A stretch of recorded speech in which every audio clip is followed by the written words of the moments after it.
Yeah. Yeah, I could hear. So Christopher is our communications director. So thank you so much. And my name is Alicia Gibson. I am the chair of the Feminist Caucus. And I'm really grateful to everybody who can be here with us tonight. I am especially grateful to our speakers, some of whom are guests and some of whom are members of the Feminist Caucus, here to talk, to give truth, right, to this lie that MAGA movement seeks to return us to, right? This time when that is so great, when women had less rights at home and at work, with glorified narratives, right? Our stories, though, really tell the truth about this period of time. We are this not so distant past that we are never going to go back to. As we are all reeling right now from what's in the Epstein files and how far back and how high up this abuse goes, we are reminded that sexism and rape culture is very much still a part of our everyday lives and perpetuated by those in power. We are not going back to those days when we quietly accept this abuse of power, not today and not ever. But we also want to acknowledge that it is Trans Remembrance Day. Protecting trans women from harassment and violence is one of our most urgent calls to action today. No one should ever be harassed or hurt simply for living their truth. We aren't going back in time where people are forced into boxes that they do not fit into. Joining us today, we have a really incredible lineup, some special guests, as I said, and then others who are members of the caucus. The first of those, and I just lost my biography here, the first of those is Betty Folliard, who is a former Minnesota representative. She represented Hopkins, Minnetonka, and St. Louis Park in the legislature for 3 terms. She's the most well known for today is founder of ERA Minnesota, and something that I found that I thought was really interesting and something to look up is that she was a host for a feminist progressive radio show called A Woman's Place, and is today a nationally renowned equal rights amendment speaker. Thank you, Betty, for being with us. Thank you so much, Alicia. It was so nice of you to ask me. And of course, I'm a former member of the DFL Feminist Caucus and always connected, always involved with you all. Before I start on my story, by the way, I'm not going back. Uh, before I start on my story, I want to send out an invitation to everybody who's listening today that on Tuesday, February 17th at 1 p.m., it's the first day of session, and ERA Minnesota and Minnesotans for Equal Rights are having our big day 1 for ERA rally, and we hope to see each and every one of you there. And I hope that you will all put that on your calendars, your many calendars, and invite all your networks, because I want it to be the biggest one ever. So yes, I'm not going back, and we do not want this world to switch back to something that is being glorified and really has no purpose to be glorified. That when I think of my own story, I generally don't tell my story because I have learned that everybody has a story. And I've done more listening over the years, but since you asked, I'll give you a little bit of background on me. Uh, I think that coming to feminism for me was cumulative, that you, in your life, you suffer the slings and arrows of outrageous sexism, and you get it here, you get it there, and in onesies and twosies, and eventually you just go, okay, I've had it. We're going to work on this systemically, because the problem is systematic and we've got to deal with it systemically, and that is the Equal Rights Amendment. So when I talk about the slings and arrows, kind of the 4 pillars for women of discrimination are sexual harassment, sexual violence, pay inequity, and pregnancy discrimination.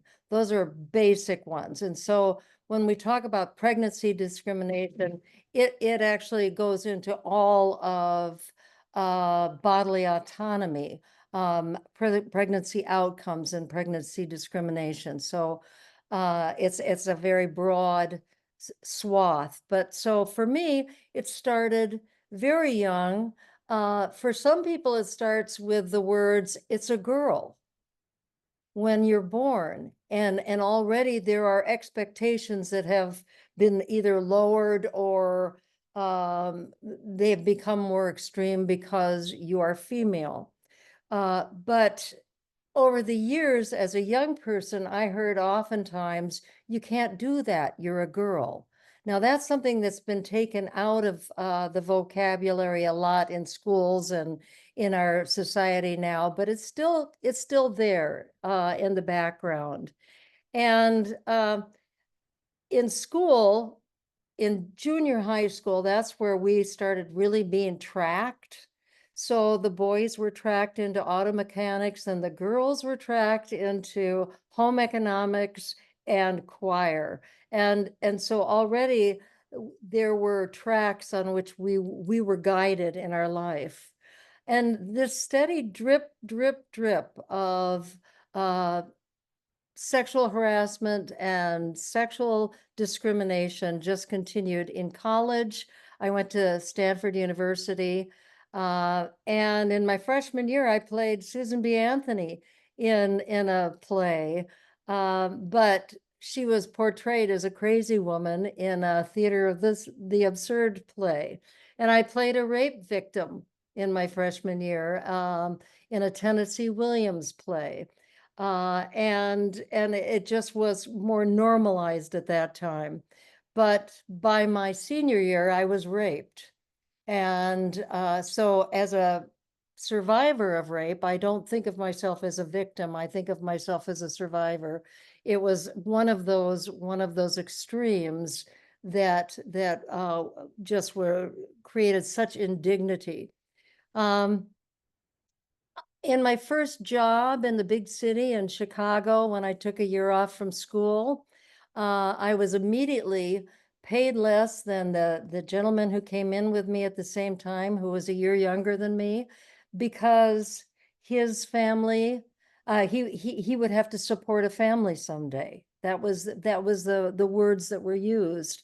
And I chose theater for a career in my first career, but found that 95% of the jobs were written, the play roles were written by men, for men, and about men. And that the women's roles tended to be queen or a maid or a whore. And so I played my share and eventually got a little bit of jaded on that score. But uh, I also experienced couch casting in the theater, something that still happens, and it's still something that is pretty heinous in our society. So then you fast forward and started a family in Ireland, actually, and I experienced pregnancy discrimination in various ways. So I can't hire you because you might get pregnant, or I can't hire you because you are pregnant, or I won't hire you because you've got small children at home. There are laws against that now, but not so much when I was going through this. So these are the drip, drip, drip, that kind of steady slings and arrows of outrageous sexism that we don't want to turn the dial back to. We don't want to go back there. And unfortunately, for many of them, it steals people's courage. It steals people's heart and commitment and capability to go forward. Or it can steal you for the fight ahead, which is the Equal Rights Amendment. As a legislator, I experienced, walking in the door and being mistaken for a legislative assistant or an intern. That still can happen to people in the legislature. It's better, but it's not great. It's worse in other ways. And so I started working on these issues in onesies and twosies until I realized, no, it's much bigger than this. We've got to change a system here. And that's our goal. When we talk about the Equal Rights Amendment today in the state of Minnesota, I want to read you the language for anybody who's not familiar with the current language. It goes, and this is the question that we would ask the public once we pass it. We almost passed it in the last legislative biennium. Shall the Minnesota Constitution be amended to say that all persons shall be guaranteed equal rights under the laws of this state and shall not be discriminated against on account of race, color, national origin, ancestry, disability, or sex, including pregnancy, gender, and sexual orientation? So that's where we're at. We continue to move forward in all of the headwinds that we experience, because we feel like this is the worst political time in our lifetime, but there have been a lot of bad political times in our lifetime. And when I talk about the Equal Rights Amendment, I want you to know, I was asked, why do you do this? And I say, I do this for my daughter and for my granddaughter and for my 2 grandsons.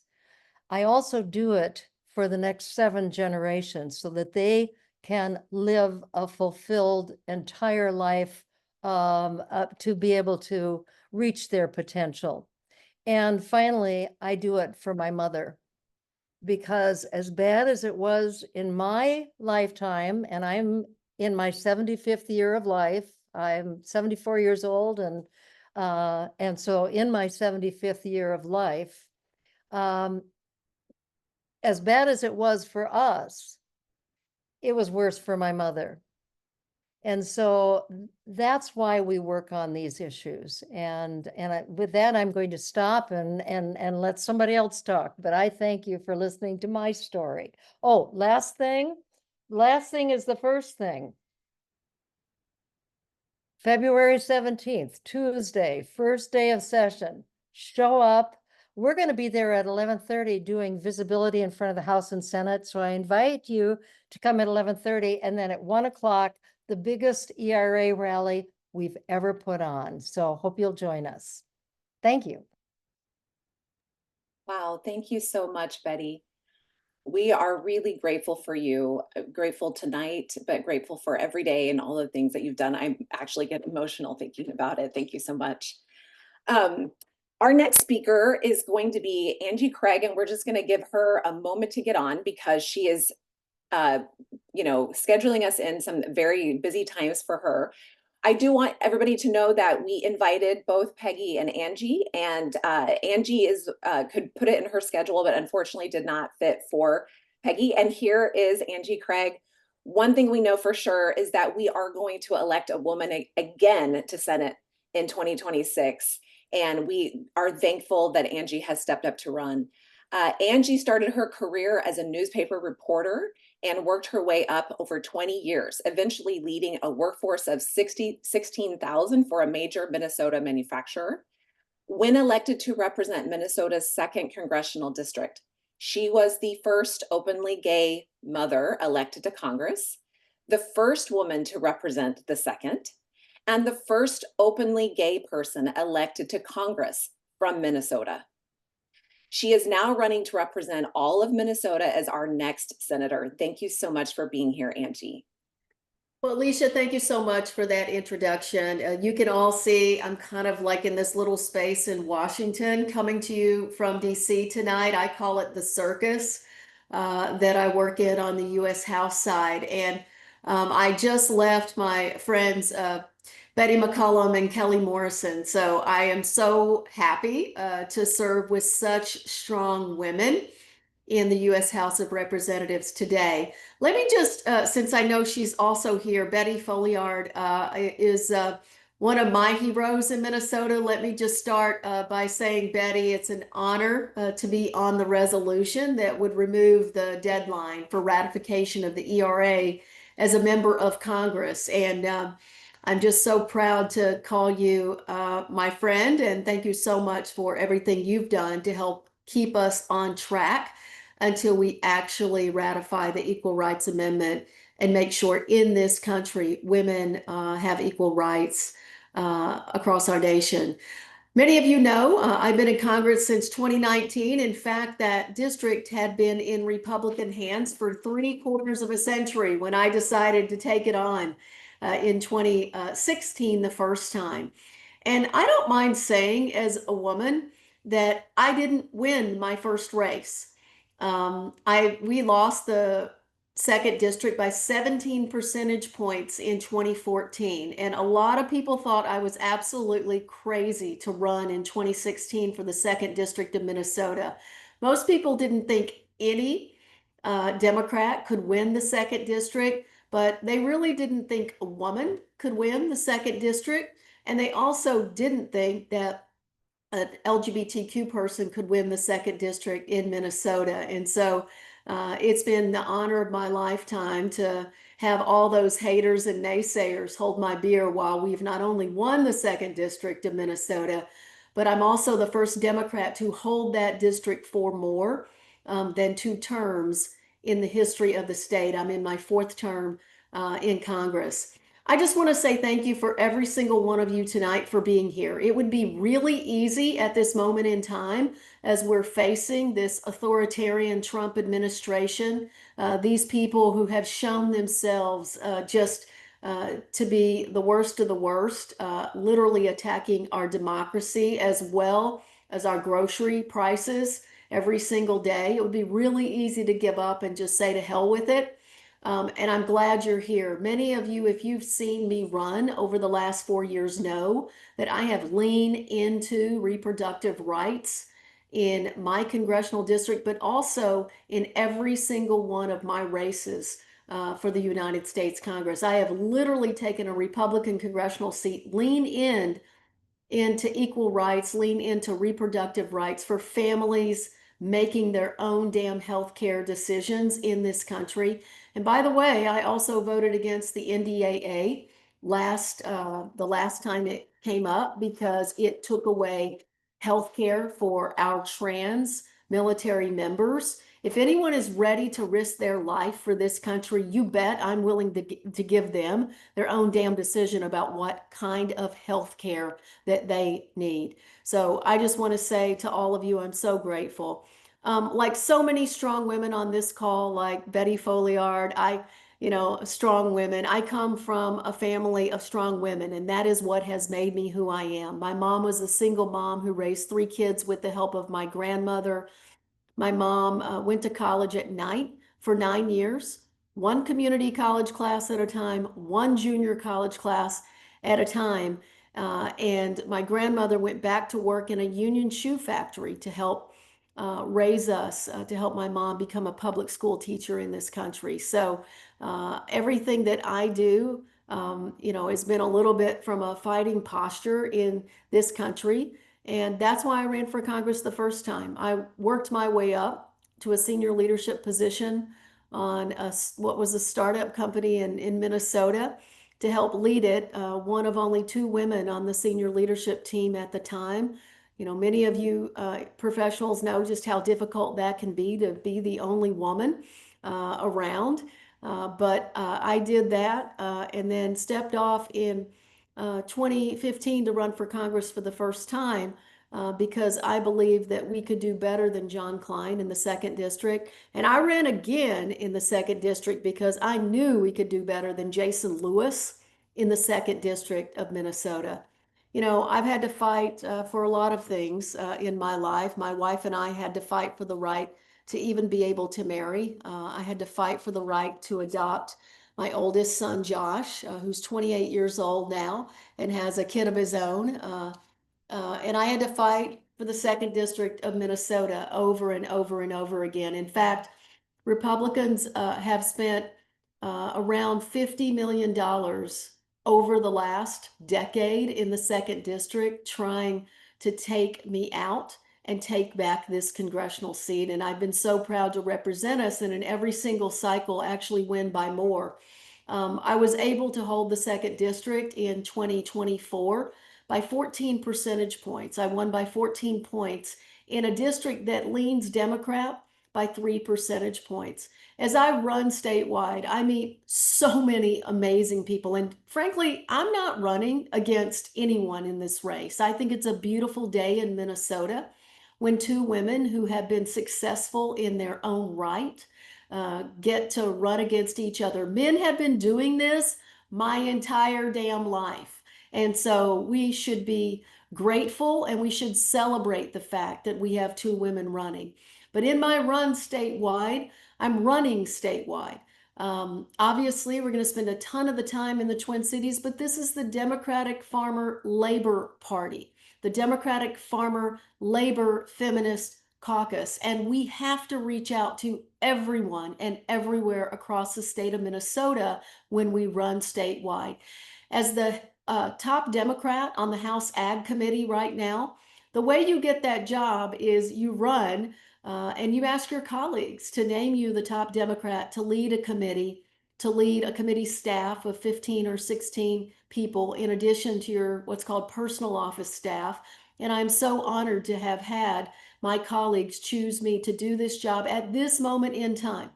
Because as I think about, and I did a press conference today, a bicameral one with the Senate, and I think about what this administration has done to the Supplemental Nutrition Assistance Program in this country, to roll back the nutritional benefits that 42 million Americans, including 16 million children and 8 million seniors, rely on, is one of the most cruel and egregious things I've ever seen.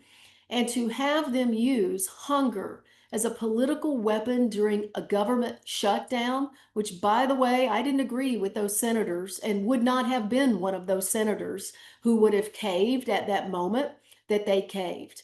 I believed that the people of Minnesota and continuing to have access to health care under the Affordable Care Act tax credits was more important than anything. And that's the problem, right? We actually give a damn about the people that we represent as Democrats. And as your senator, I promise you that I would put up just as big a fight as I put up as ranking member of the House Ag Committee to stand up for hungry people in this country. I said today at the press conference, if this administration wanted to cut the SNAP program, what they should do is raise the damn minimum wage and index it to inflation in this country. If you want hungry people not to need SNAP, then you need to raise wages in this country. If you want people to be able to afford their groceries, you need to end the across-the-board tariffs that this administration has put forth. So as I look at all of you, I know we have leaders, we have candidates across the state of Minnesota, and you're ready, you're in the arena, you're ready for the fight that we have ahead of us. And folks, in my Senate run, in my work in Congress, I know what I'm against, right? We're against the Trump administration and its authoritarian regime and its attacks on our democracy. We're against $1 trillion in Medicaid cuts. We're against $186 billion in SNAP cuts. We're against ICE agents who are masked, zip tying 6-year-olds and deporting our neighbors with no due process. We know what we're against. But as I run for the state, for the Senate, we also have to communicate to voters what we're for. I believe that I am in a very good position as someone who outperformed the top of the ticket by 8 percentage points in the last election to go statewide to run as a Democrat, farmer, labor party. I'm proud to have 14 labor union endorsements in my race as well. So I just want to say thank you again for everything you are all doing. I promise to continue to stand up for equal rights in this country. You all probably know that March 25th this last year was Equal Pay Day in our nation. That is the day that women in our nation caught up to men and what they would make for the entire year. So we have so much work left to do in our country. We have so much work to make sure that every American has access to health care in our nation. We have so much work to do to drive down cost and to take on the administration's ill thought out policies as it relates to health care. And I just want to say this before I go, because I think it's really important that the DFL Feminist Caucus keeps this in mind. You know, in the Senate, those 8 senators who voted to open the government without getting anything but a commitment to vote on an ACA bill this year. Number one, they gave no commitment for the House to vote on one. And so really, they got nothing for doing what they did. Number two, we are hearing already that if they do, Republicans open up the ACA and consider extending the tax credits in some form or fashion, that they are going to try to attempt to make sure that abortion care, that reproductive rights are not allowed in whatever bill that they might agree to extend the ACA tax credit. So get ready for this fight, because we've got one ahead of us on all fronts. And as the first, what we call frontliner, when I won my seat in 2018 and I served my first term in Congress, there were a lot of people who thought that I would not get a second term. And candidly, I didn't know if I would get a second term either in this Congress. And that's because I was the first swing district Democrat in the country to call for Donald Trump's impeachment the first time. My commitment to Minnesota is to do what's right, to listen to you. And at the end of the day, I think standing off the sidelines, I was born for the fight that we are in at this moment in time. And I promise you that I would not let you down. So again, thank you so much for the opportunity to be with every single one of you. I know you're in the fight as well. Stay in the fight. I know it gets frustrating at times. I get frustrated at times, but when I get frustrated, I think about my 4 sons, who are now all grown-ass men with face hair. 22 to 28 is their age range. But I really think about those 3 little grandsons that my wife Cheryl and I are blessed with. And that's what we're fighting for. We're remembering the women who have fought before for equal rights for women, and we're fighting for the kind of country that we want all of our children and grandchildren to grow up in and experience in the future. So again, Alicia, thank you so much. It's just an honor to be with you here this evening. Thank you so much, Angie, and that you would make time out for us. We really appreciate it. We know you're so incredibly busy. Thank you for everything you're doing in DC for all of us. Thank you. Thank you so much. Have a good rest of your meeting. Thank you, and bye, Betty. The next person that we have up to speak is Andrea Jenkins. Andrea is a public servant and a poet. She is the outgoing council member in Minneapolis for Ward 8. And when elected, she was the first African-American trans woman elected to office in the United States. We are so grateful that Andrea could be here with us today. Andrea, I pass the speaking baton off to you. Oh, wow. Wow. Thank you, Alicia, for inviting me to be a part of this very august conversation. I have been a long time admirer of Betty Folliard's work, particularly in the arts, and just, you know, pushing women's rights forward in everything that she does. Representative Angie Craig was one of my first supporters in my campaign to create the Transgender Oral History Project at the University of Minnesota, and then subsequently supported my run for city council. So just to be able to follow those two as a speaker is really humbling and honorific experience. So again, thank you for inviting me to be a part of this. You know, first of all, let me just say that today is Transgender Day of Remembrance, and today we honor and lift up the 55 plus transgender and gender nonconforming people, gender expansive people that have been murdered and or committed suicide this year. Even though the number is probably somewhere between 55 folks that we know of and 71 people that we are suspected, but because media, police departments, hospitals don't always acknowledge and recognize people's gender identities, that we don't know the specific numbers of those folks.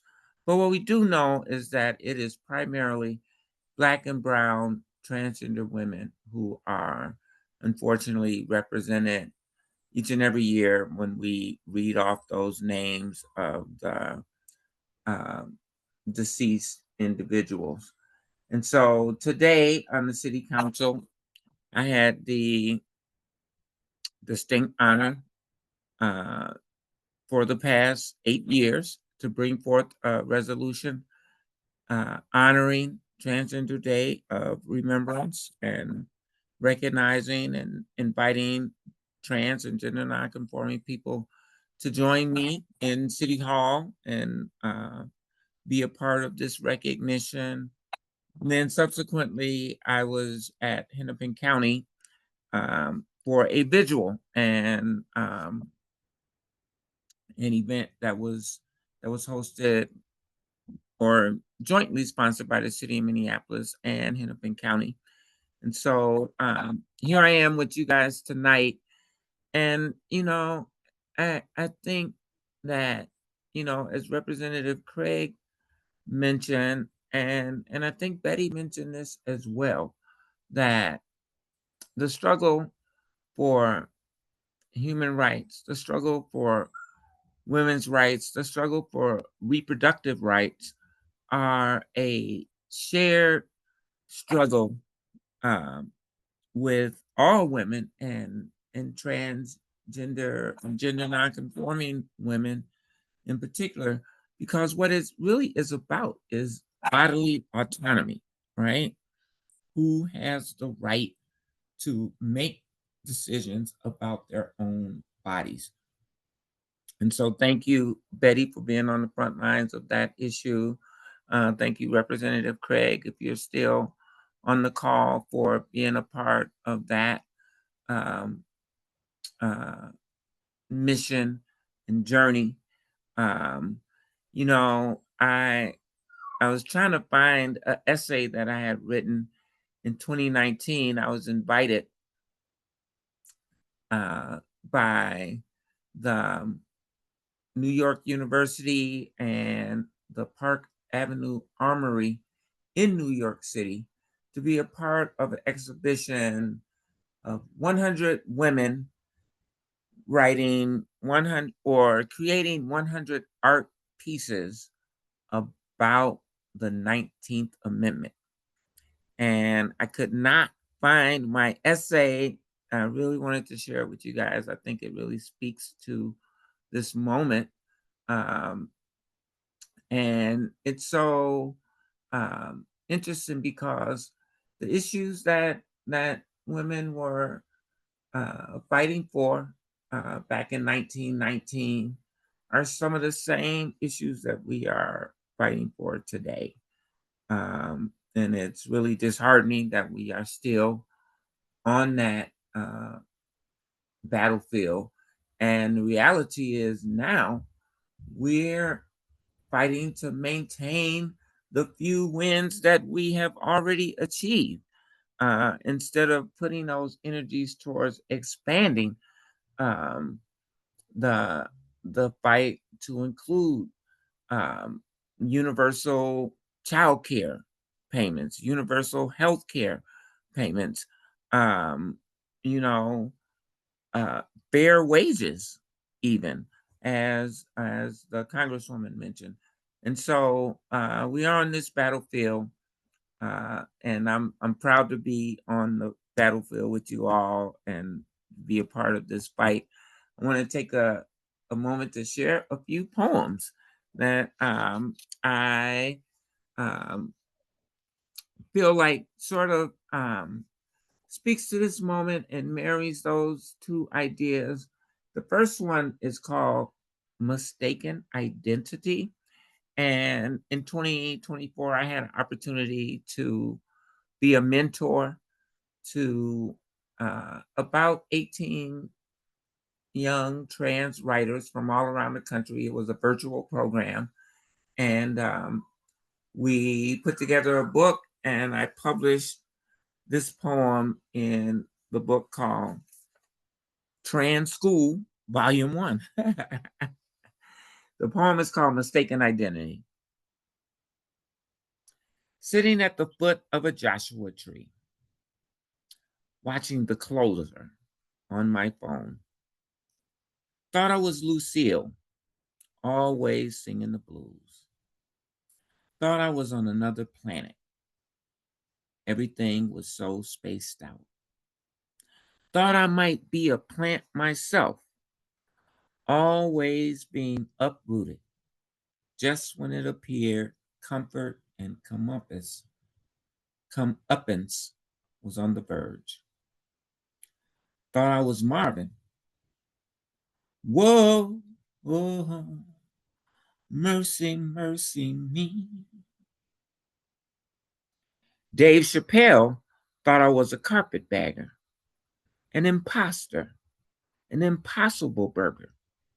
He said as much. And y'all thought it was all rainbows and starshine.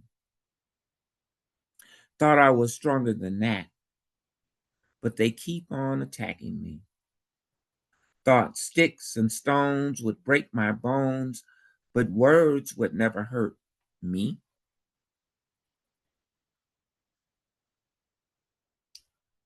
Thought Dave knew that Black, trans, queer, gender nonconforming people existed.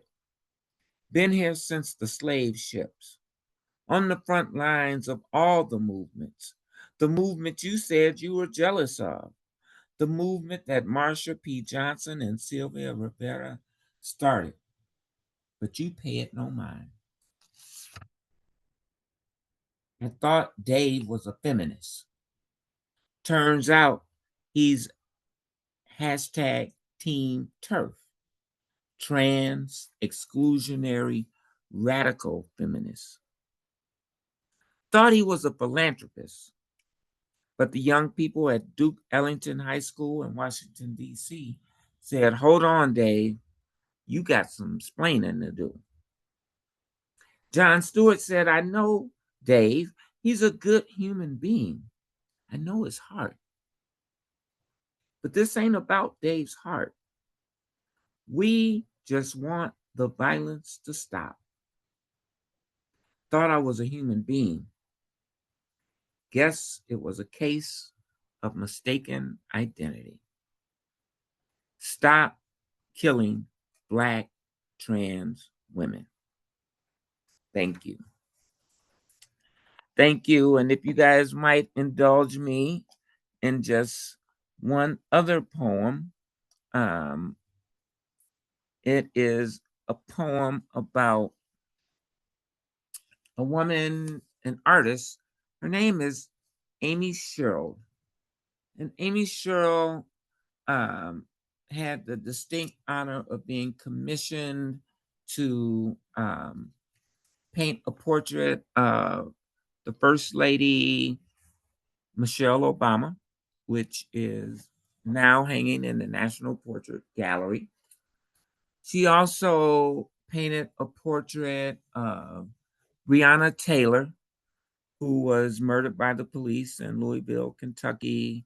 That painting appeared on the cover of the Atlantic magazine, and it was one of their most iconic covers that they've ever done, and they've done some pretty iconic covers. But her most recent painting, or at least that she wanted to display, is a painting called Transforming Liberty. And it's a painting that depicts a Black transgender woman as the Statue of Liberty. It's not intended to replace or deface the Statue of Liberty. It's about expanding the notions of what we consider liberty in this country. She was set to have a exhibition at the National Portrait Gallery, and the Smithsonian folks said they had some deep concerns about this image transforming liberty, and that, you know, if she wanted to have her show, she would need to withdraw that image from her exhibition. Instead, she said, I am not going to withdraw that image, but I will withdraw my exhibition. And she took it to the Baltimore Institute of Arts in Baltimore, where it is now on display. I think it just opened just last weekend. So at any rate, a friend of mine sent me a catalog of her work, and it's called American Sublime, but it prompted this poem. And the poem is called The Last Time Ever. Open carefully. Take the brown paper wrapping off gently. The package arrived yesterday. The young man upstairs brought it down with my monthly shipment of prescription meds. The content surprised me for sure. I'd gotten lots of surprises lately, but this one, though, Miss Everything, makes portraits shine. She'd be a Bronzeville woman in a red hat, a coffee table retrospective of a Black creator, a maker of things. Breonna Taylor, Michelle LaVaughn Robinson Obama, welfare queen, saint woman. We barely survived the last time, but now he's declared y'all will never have to vote again.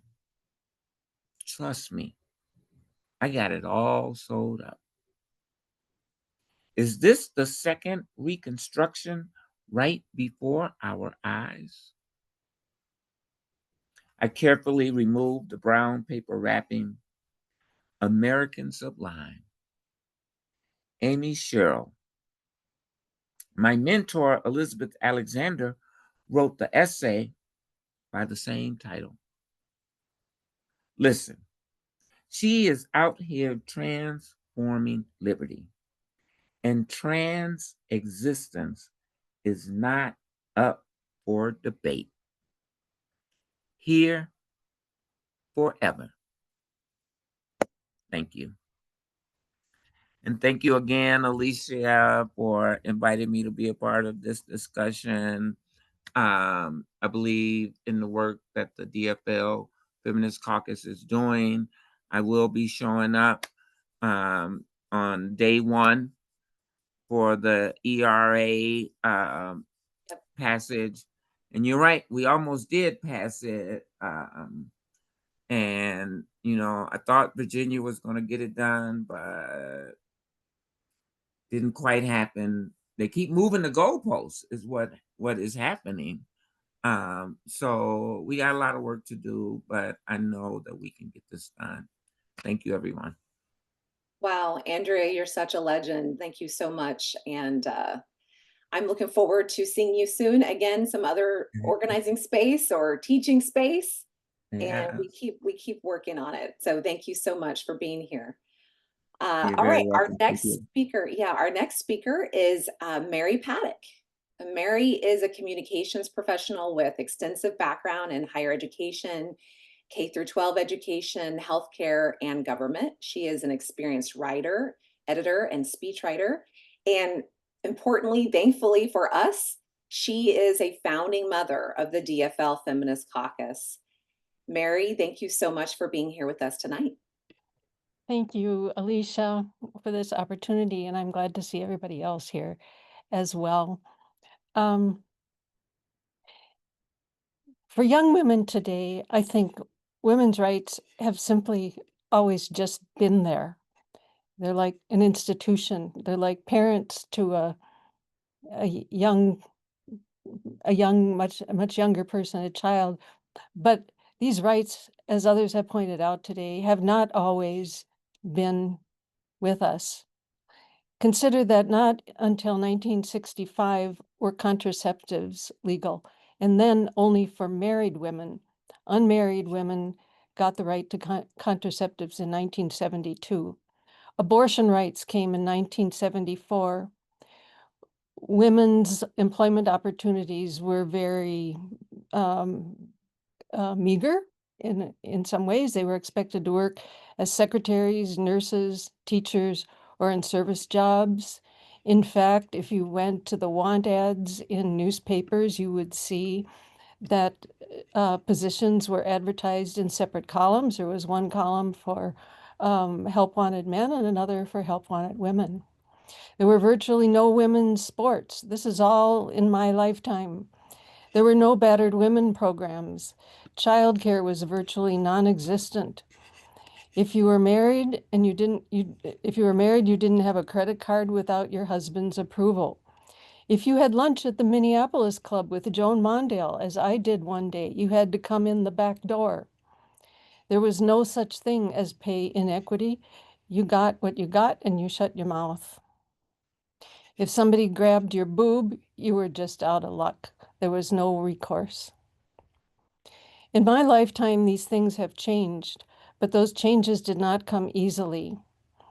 And I want to speak today as one of the founders of the DFL Feminist Caucus. We know and we often say there is more work to do, and there is, but we must also not lose track of the fact that we have to avoid losing ground in these times. Our rights can disappear. We've all seen those photos of those women in Afghanistan back in the 70s who were wearing street clothes and they were going to school. And the contrasting pictures just a few years later are of women not going to school, dressed in burqas, erasing their identities. So I want to use this opportunity to talk about the signal role the DFL Feminist Caucus played in gaining women's rights in Minnesota. By 1970, women were quite frustrated at being the chief cook and bottle washer for the DFL party. Men dominated it. They dominated the party. They dominated elected offices. In fact, in 1970, there was only one woman in the whole House of Representatives. Her name was Helen McMillan, and there were none in the Senate. Meanwhile, we were doing the fundraising, the door knocking, all the grunt work that everybody in this room knows is responsible for putting the party together and for winning elections. There was a DFL Women's Caucus, but it stayed within its traditional role of serving men. And the men, they met in the proverbial smoke-filled rooms and made decisions. There was the Women's Political Caucus, which was bipartisan. But one day, we were all involved in that caucus. One day it dawned on us that we could summon more power within the DFL if we did two things. If we focused our power exclusively in the DFL and not dilute the efforts with bipartisan efforts so that we had a sharper focus and more powerful. And if we operated independently, that is, as DFLers, but outside the traditional, the official DFL structure. We had 14 principles that we adhered to, including reproductive rights, and our pledge was to refuse to support any candidate who did not support those 14 principles. So that was the basis of the DFL Feminist Caucus. And as you can see, it differed a little bit, actually quite a bit, from what the caucus is today, which is an arm of the DFL. So we were entirely free to apply pressure wherever we wanted to. So there were 6 of us who put this together, and I want to name them because I think their names are to be remembered. Corinne Horrible was the famous chair of the DFL party at that time. She was the co-chair, which meant that she had second position because she was a woman.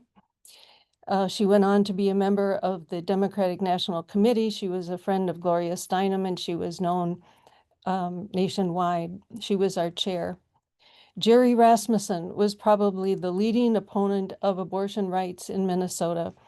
She was the executive director of the state's leading abortion clinic. Her opponents tormented her with threats, stink bombs in her clinic, demonstrations, violent demonstrations outside of her house. They doxed her at the grocery store, putting her picture up, calling her a murderer. They tried at one point to run her off the road as she was driving. There was Peggy Spector, who was a total political head. She was good at organizing, very outspoken, and she became the very first state, that is official state of Minnesota advocate fighting domestic abuse. She was later joined in that effort by Sharon Sells Belton, who, as you probably know, was the first woman of color and the first woman to be elected mayor of Minneapolis. Cynthia Kitlinski, she was a hard worker with the ability to be satirical, even caustic. She was an activist who served later on in the Minnesota Public Utilities Commission. Those women are all gone now. The ones remaining are Yvette Oldendorf, who was a historian by trade and quite an orator, and she stirred us with her speeches. And then there was me. There is me, the writer, who was responsible for organizing our thoughts into words and brochures, testimony, and newsletters. This was not a casual effort for us. It was a full-time job. The first thing we did was to organize. We researched our case. Yvette and an academic person by the name of Esther Wattenberg wrote a paper, a well-researched paper, Women in the DFL, Present but Powerless, which documented the contributions of DFL women to the party, contrasting that work with data on how we were denied party power by the DFL party. We made it our business to make that work known. It was kind of our platform. We expanded our outreach to both men and women because we were based on principles, not on gender. We held consciousness-raising meetings across the state. Women turned up in small groups, and then larger groups and larger groups, until finally we had audiences in the hundreds. We created a communications network with the newsletter. And then we created a strategy, and our first goal was to ratify the Equal Rights Amendment and to elect feminists to the legislature. In 1 year, after having only one representative in the House, Helen McMillan, as I mentioned, and none in the Senate, we elected Phyllis Kahn, Joan Grow, and Linda Berglund. And by 1974, we went on to elect Emily Ann Staples, Janet Clark, and others. And in the following few years, we increased our number to something like 14 feminists, including males and females. We made important changes. We made a difference. We organized the coalition to ratify the Equal Rights Amendment, so it wasn't just us alone, and we got it passed in Minnesota. We lobbied Governor Perpich to get the first woman appointed to the Minnesota Supreme Court, Rosalie Wall. We got the first funding for a battered women's shelter. We lobbied for a marital rape bill. I have quite the memory of standing in a Senate hearing room talking about this and the men in the room snickering at me. I was about, I think, about 28 years old at the time. We passed childcare bills. We got visibility. We put on numerous fundraisers directed at niche constituencies. For example, a feminist style show featuring political heroes, all women. A Fat Cat fundraiser featuring Dave Rowe, the longtime head of the local AFL-CIO, and genteel events in the Kenwood neighborhood. We built on our relationship with Gloria Steinem and the fledgling Ms. magazine. We got national press on that. We wrote the first feminist State of the State address, which I wrote with Corinne, and she delivered, and that was placed in the Congressional Record by Congressman Don Fraser. And as I mentioned, by 1994, we elected Sharon Sells Belton, the first person of color and the first woman to be mayor of Minneapolis. At what cost did we do this? Our jobs were threatened. There were marriages that were disturbed or even destroyed. There was the violence that I mentioned, threading in and out of the abortion issue. I remember being afraid to show up at a lecture in the St. Paul Hotel after a pro-lifer murdered a doctor in Missouri. They had the police out and a bomb squad, as I recall. So to younger caucus members, it must seem like the caucus has always been there. We were born kind of fully formed out of the head of Zeus, but that's not the way it was. The caucus was born through careful strategic thinking by women who cared, who were intelligent and focused, as well as a few men who dedicated themselves to the 14 principles and who contribute literally years of their lives to this effort. So what is my message tonight? It's that our rights are tenuous. They were literally there. They were literally not there, and we're threatened to see them disappear now. They have not existed very long, and we're in constant jeopardy of losing them. So I'm hoping that tonight's program encourages members to recognize that we are in the midst of a crisis in our society, and that we have to rededicate ourselves specifically to feminist principles because nobody else will. Nobody else will dedicate themselves to our principles with the same level of dedication. And those principles are always in constant danger of going away.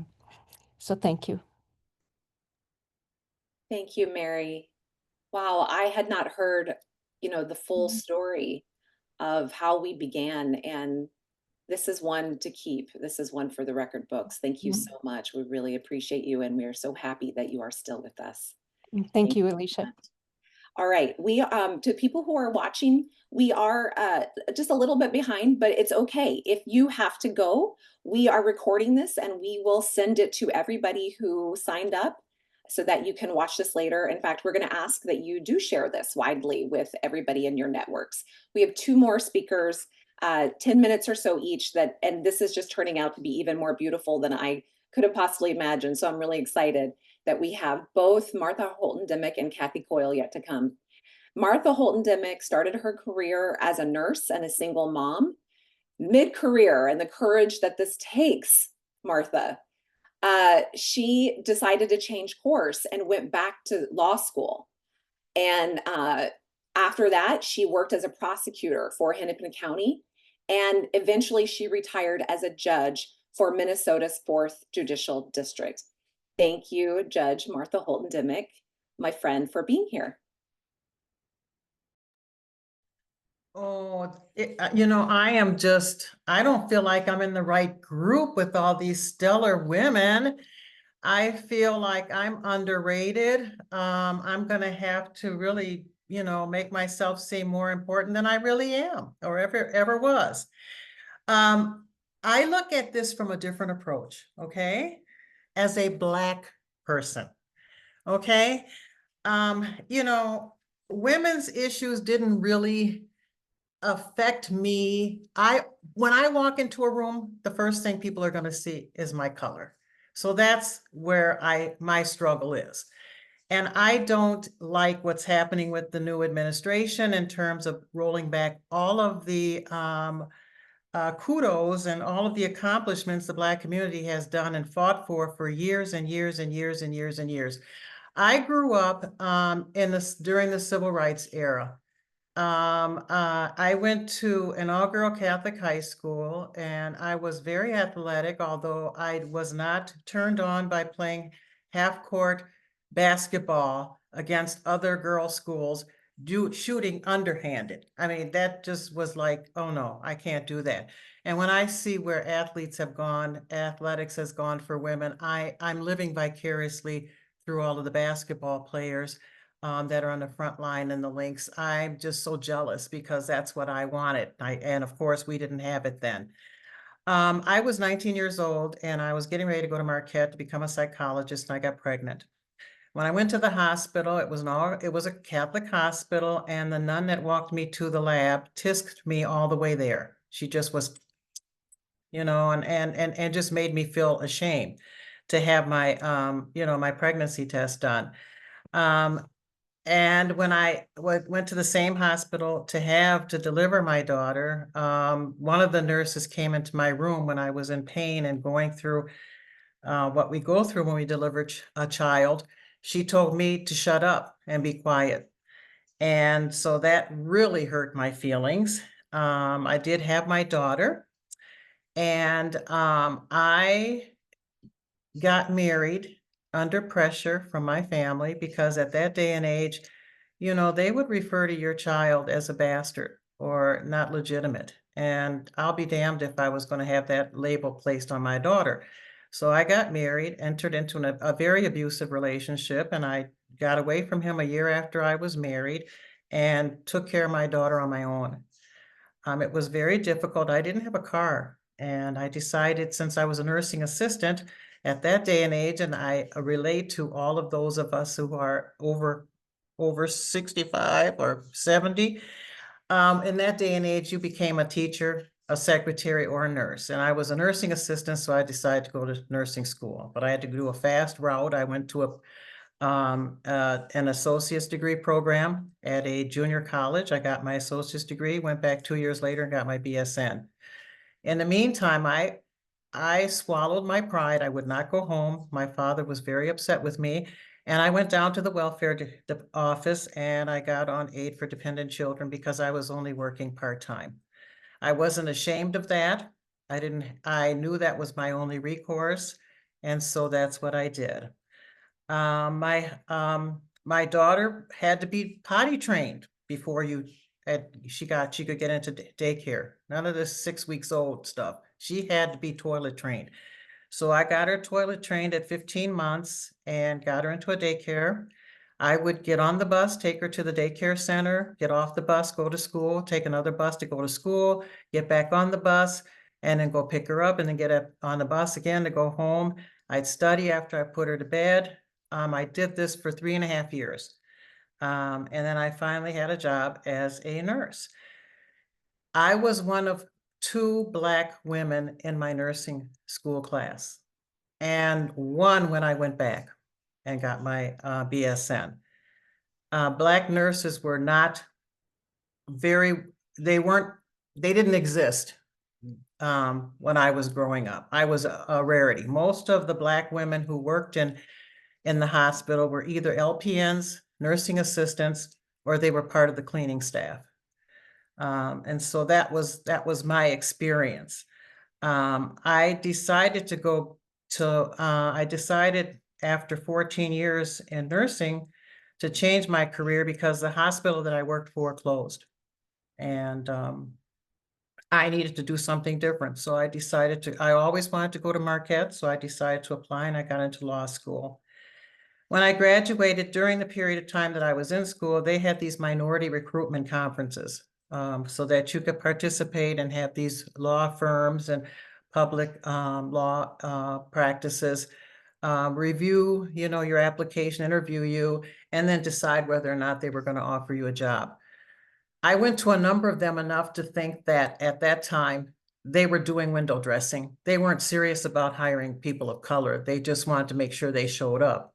Some of these big, large law firms from all over the country. But it was very rare that they actually hired someone out of those conferences. However, I was one of the lucky ones, and I got hired at a small firm in Minnesota. That's how I got to Minnesota. Most of my time in the legal profession, it was different. I started in a small law firm and then went to a larger law firm where I was the only person of color. And being an older attorney at the time, I wasn't someone that just graduated out of, law school, having come directly from undergrad. I had life experiences. And so I just couldn't believe how certain things were done. And I just didn't think that I fit in this law firm environment. At the time in the state of Minnesota, that as far as I was aware of, there were only 5 African-American partners, and they were all men. And you rarely would see anyone get promoted or achieve that status working for a law firm, not when I was coming up. I decided I wanted to work and I wanted to try cases. You don't do that in a large law firm. Everybody who's been there, done that, they know you don't try cases. And so I met someone who encouraged me to, apply for a job at the Hennepin County Attorney's Office, which I did. I was very happy to be hired by our Senator, Amy Klobuchar. I did a variety of work, working on cases from domestic assault to criminal sexual conduct cases, murders, robberies, you name it, I did it, and I loved it. I thought I had died and gone to heaven. So my next move was to try to get on the bench. Everyone, people close to me knew that I wanted to eventually become a judge. At the time that I was about to apply or thinking about applying, there were not that many Black judges on the bench. And so I decided to first see if I can improve my status as far as my current employment status was. So I was asked to apply to become the criminal deputy at the city of Minneapolis by Susan Siegel, a very good friend of mine. And I did that for 3.5 years before before Governor Dayton appointed me to the bench. I knew that was a huge achievement. I knew that all eyes would be on me in terms of my background, in terms of, was I smart enough, or was I going to catch on to the way things should be? Will I be fair and impartial coming from a prosecutorial background? So there were I met with a lot of challenges, but I must say that one of the things that I hoped that I made an impression on was encouraging other people of color to not give up, not think they're not smart enough, not, take up a chance and just really go with it. I always kept moving forward. No matter what I did, how miserable my life might have been at certain times, I always kept moving forward. I had to. In order to take care of my daughter and to get ahead. But I never thought about it, and I'm sorry, I've never thought about it more so as being a woman than I do now, and more recently. It was always, how was I being perceived as a Black person first? And so that's where I'm coming from. And I want to continue to see, I don't want my history rewritten so that people don't feel like their kids are being victimized. That's a bunch of bullshit. I don't want my history that I just learned out, in the last 30 years of my life, because it wasn't taught when I went to school. I wasn't taught anything about slavery, about Jim Crow, about any of that. I learned all that once I, got out of school and got into the real world. I want to see Black doctors. I want to see Black lawyers. I want to see Black actuaries. I didn't see those in my day. I want to see Black judges on every level. I want to see engineers. I got to see a Black president, and I'm very, very proud of that. But I don't want to go backwards, and I'm not going backwards. And I can tell you that right now. It's forward or else it's going to get ugly. Thank you. Thank you, Martha. And I also had not heard your full story, and you are so tenacious.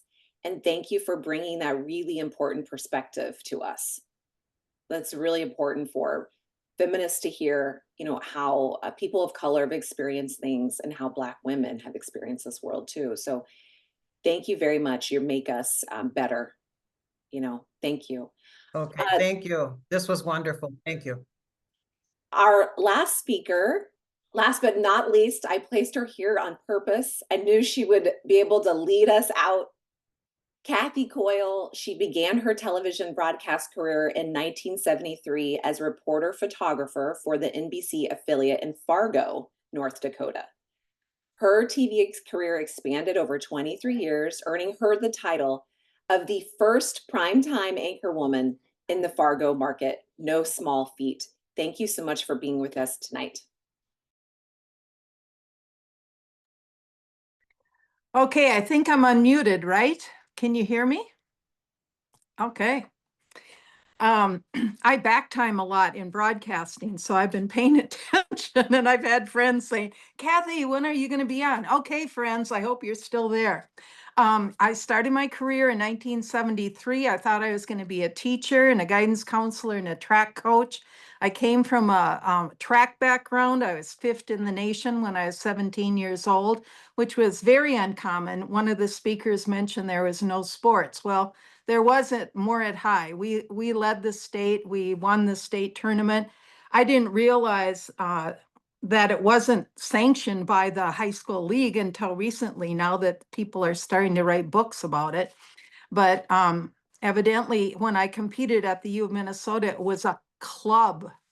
And I thought I was on a prestigious team. I was on a club, but we are very good. And I did go on to compete nationally, which brought me to wanting, first of all, I wanted to be a teacher, but there were no teaching jobs, unlike today. So then I went around, a woman took time with me, which I try to do with young people, to be just like Jane Buller was to me years ago. She said, why don't you consider television? I didn't realize that her dad was the JB in KXJB and had started television in North Dakota. She didn't tell me that. But I went around to the TV stations. I had no contacts, nobody to say, hey, hire her, she's great. I ran into a news director who was, I mean, there should be a movie about this. He was a super chauvinist. He would date one woman before the evening broadcast, and then he dated a different woman after the broadcast was over that night. And I don't mean just date. I mean, he was really something. So he wanted to, I thought I was trying out for the job when I'd get together with him. And then all of a sudden I realized I was dating him. And so I put a stop to that. Didn't want to hurt his ego, but he said, oh, what would you think of dating a news director? And I said, well, but then you might not like me. So then I wouldn't get the job. See, I didn't hurt his ego. I placed it on me. So anyway, long story short, he offered me the job. He said, we're the third ranked station, so we need to have a gimmick. So he said, we want you to do the weather in the summer in a snowmobile suit. And I thought, well, I was kind of corny. I like to goof around. I thought that sounds kind of fun. And I said, well, wait a minute, what about winter? And he said, you'd be wearing a bikini. So I said, no, I grew up in this town, Fargo-Moorhead. I've got a name here. My parents have a name here. I'm respected in sports. I was well known for that.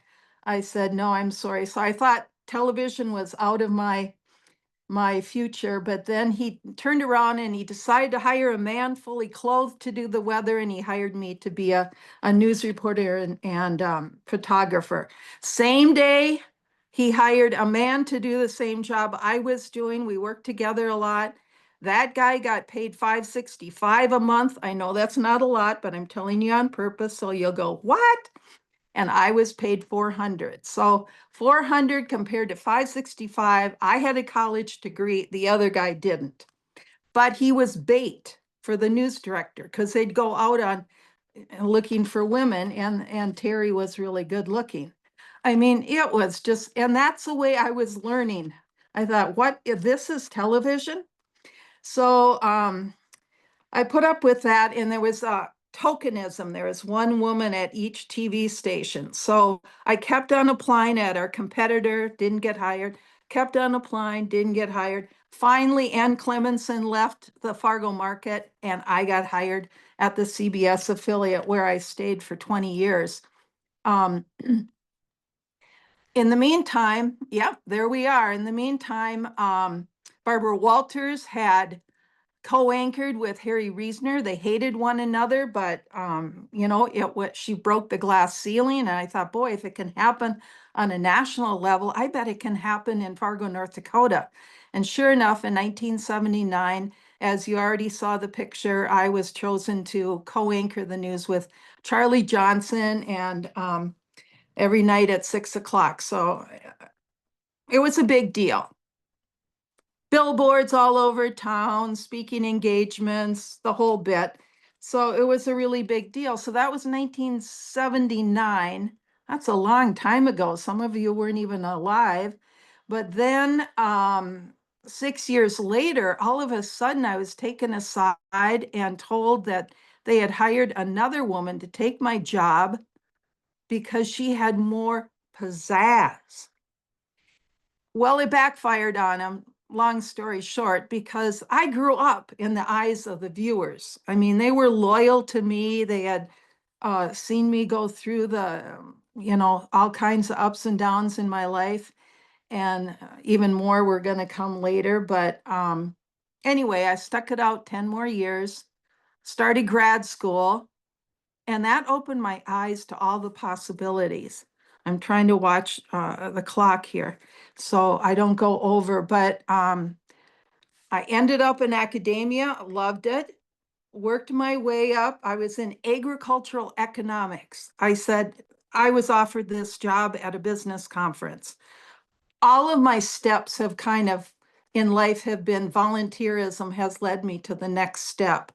And so the professor said, you may not know agricultural economics, but we don't know how to communicate, so you can help us.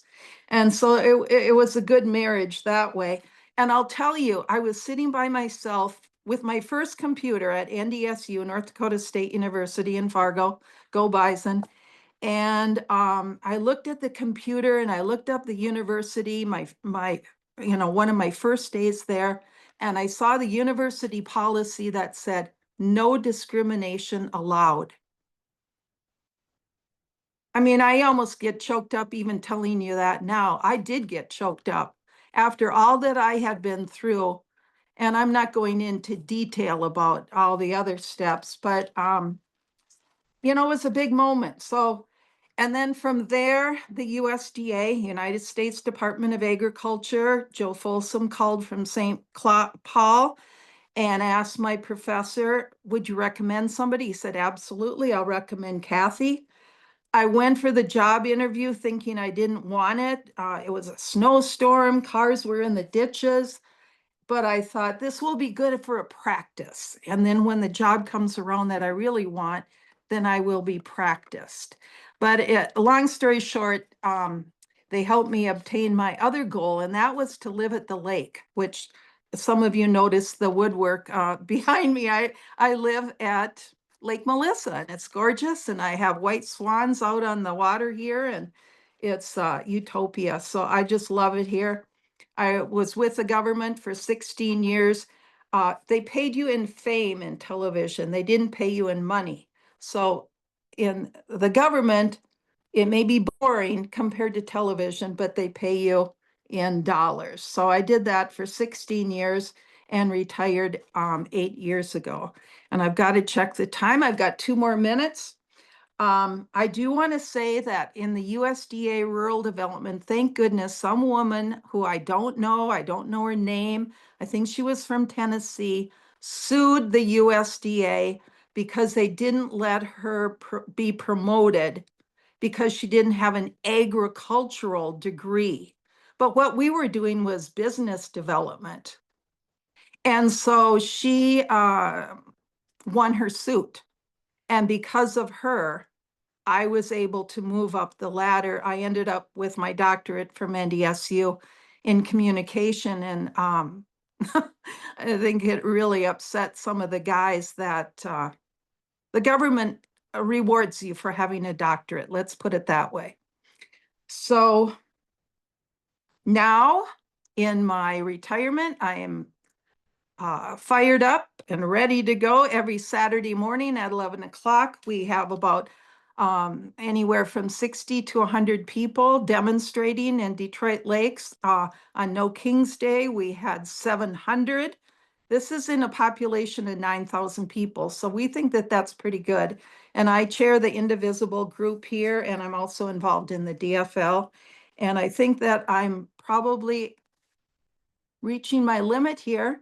Christopher, did you have any more pictures of me to show?